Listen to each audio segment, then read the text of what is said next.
Let's get to this Friday's disappearance, the disappearance of Jake Latiolais, and that is how you pronounce his last name.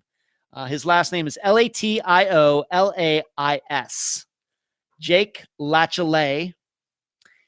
His mother is the guest. Her name is Tina Leclerc, which is a fantastic last name.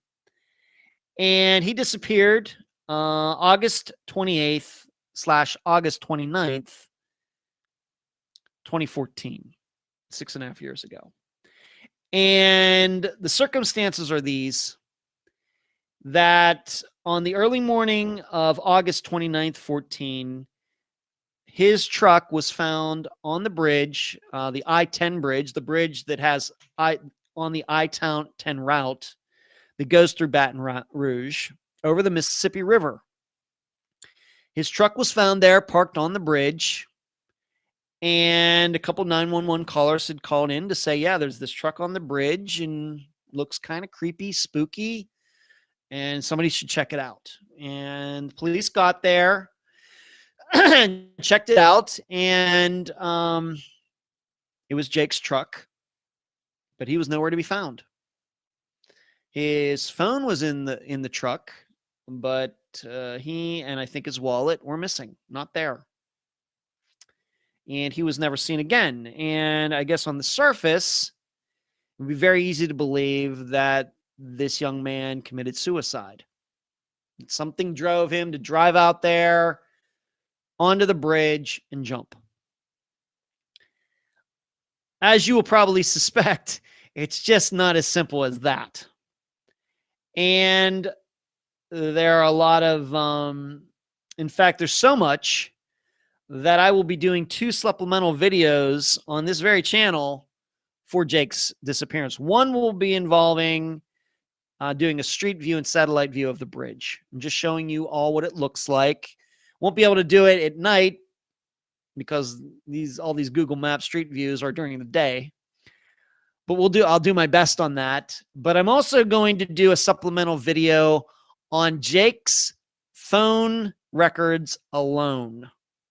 That is how complex they are. Now, I've told you that the most complete phone records that I've seen to this point in doing Unfound is Cameron Remmers. His family and friends did a fantastic job putting all those phone records together.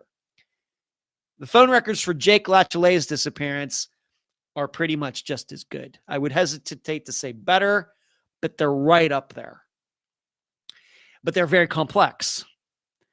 And so I'm going to do a supplemental video where I will have his records spreadsheet on the screen, and I will go through them, pointing out the major issues, things that catch my eye. We do talk about the phone records in the interview, but they are so complex. If we were to have talked about every single thing, we would have been there for hours, and I'm afraid that most listeners would easily get confused. I know that I would not want to sit there and listen to try to keep all these times and dates and people straight in my head. It's too difficult, just too tough.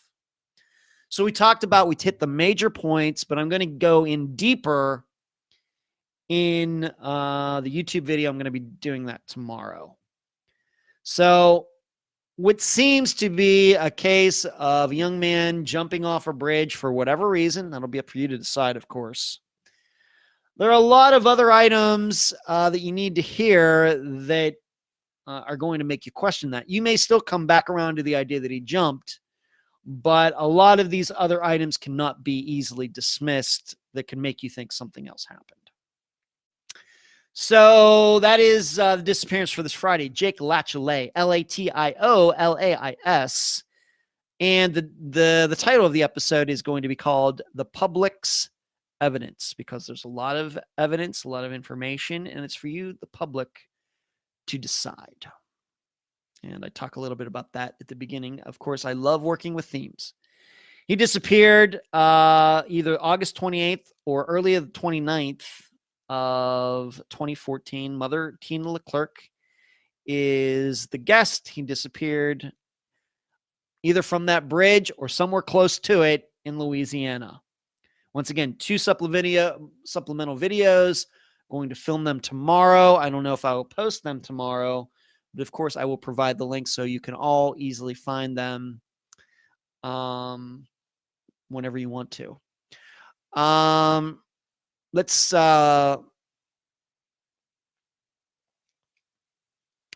Let's see here. Eileen says in California, we go to Joshua Tree fairly often. People are overconfident in their hiking skills and they get lost or wander further than their skill level should. True. Louise, do these places not have booking in systems so the rangers know you? No, they don't do any of that, Louise.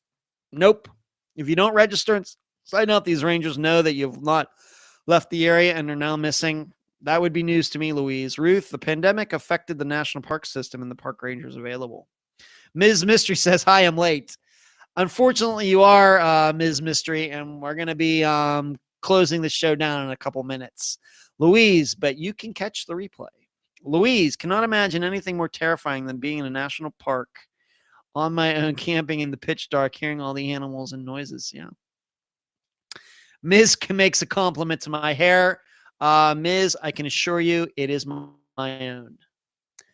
That's all I got for tonight. 2 hours. Did not know if I would have enough material to go to 2 hours, but just sometimes that's how it works out. Talked about disc golf this past weekend and this coming weekend. It's been a little chilly here and windy, but it was nice today.